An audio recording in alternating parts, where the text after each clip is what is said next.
नमस्कार दोस्तों, हमारे चैनल ज्ञानधारा एसटीपी में आपका स्वागत है। मैं आशीष कुमार आज फिर आपके लिए ओशो की एक नई कहानी लेकर आया हूँ, एक नई सीख लेकर आया हूँ और एक नई सोच लेकर आया हूँ।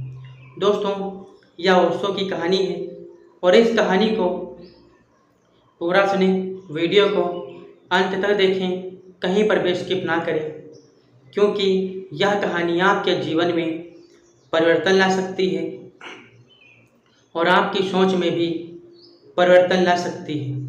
इसलिए दोस्तों, इस कहानी को पूरा सुनें। तो आइए अब हम आपको ओशो की कहानी की तरफ ले चलते हैं। जैसे कि एक श्यामू नाम का व्यक्ति था और वह घर पर अकेला ही रहता था और उसका कोई भी नहीं था और वह एक कंपनी में काम करने जाया करता था और उसको कंपनी से पैसा मिलता, उसी से वह खर्चा चलाता था।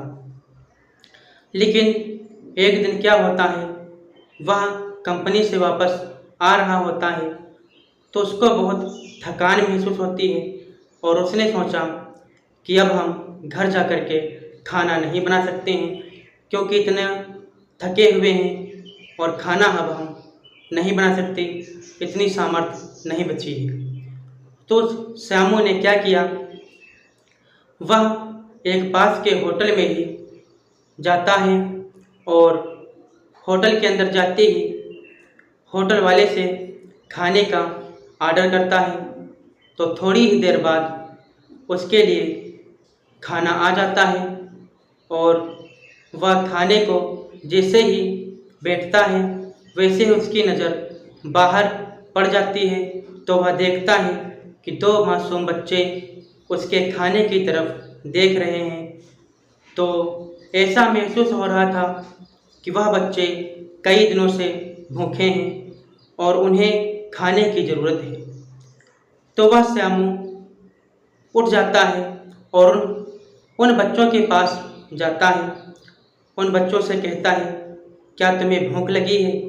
तो वह बच्चे कहते हैं, हाँ हमें भूख लगी है। तो वह श्यामू उन दोनों बच्चों को लेकर आता है और अपनी टेबल पर बिठा देता है। और फिर क्या होता है, उसने होटल वाले को फिर से ऑर्डर दिया और कहा 2 थाली और लगा दो। होता क्या है, वह जो होटल वाला था उसने 2 थाली लेकर के आया और श्यामू के टेबल पर रख दी। तो जैसे ही वह खाना उन बच्चों के सामने पहुंचा, वैसे ही वह बहुत ज़ोर ज़ोर से खाने लगी।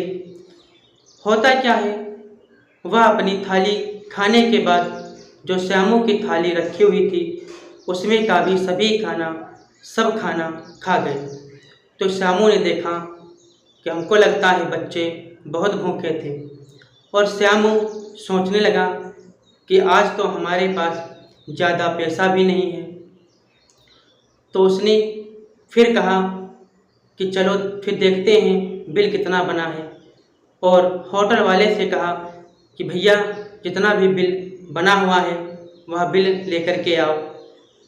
होता क्या है, थोड़ी देर बाद में बिल आता है तो श्यामू उस बिल को खोलता है और जैसे ही खोलता है तो देखता है और वह आश्चर्यचकित रह जाता है उस बिल को देखने के बाद, क्योंकि उस बिल पर एक पंक्ति लिखी हुई थी कि हमारे यहाँ इंसानियत का कोई बिल नहीं बनाया जाता है। श्यामू होटल वाले की तरफ देखता ही रह गया। तो दोस्तों, मैं आशा करता हूँ आपको यह कहानी अच्छी लगी होगी। तो इस कहानी से, ओशो की कहानी से हमें यह सीख मिलती है कि इस संसार में इंसानियत का कोई मूल्य नहीं होता है, इंसानियत का कभी मोल नहीं चुकाया जा सकता है। तो दोस्तों, सबसे बड़ा इंसानियत ही धर्म है, क्योंकि जात पात, धर्म, मजहब, इसमें ये कोई मायने नहीं रखता है इंसानियत धर्म में। इसलिए दोस्तों, इंसानियत धर्म को ही अपनाओ। तो दोस्तों, मैं आशा करता हूँ आपको यह कहानी अच्छी लगी होगी और मैं अगली वीडियो में मिलूँगा एक नई कहानी के साथ। और ऐसी ही कहानियाँ सुनने के लिए हमारे चैनल ज्ञानधारा टीवी को सब्सक्राइब कर लें, ताकि आपको हर रोज़ एक नई सीख मिल सके। तो दोस्तों, मैं अगली वीडियो में मिलूँगा एक नई कहानी के साथ। तब तक के लिए नमस्कार।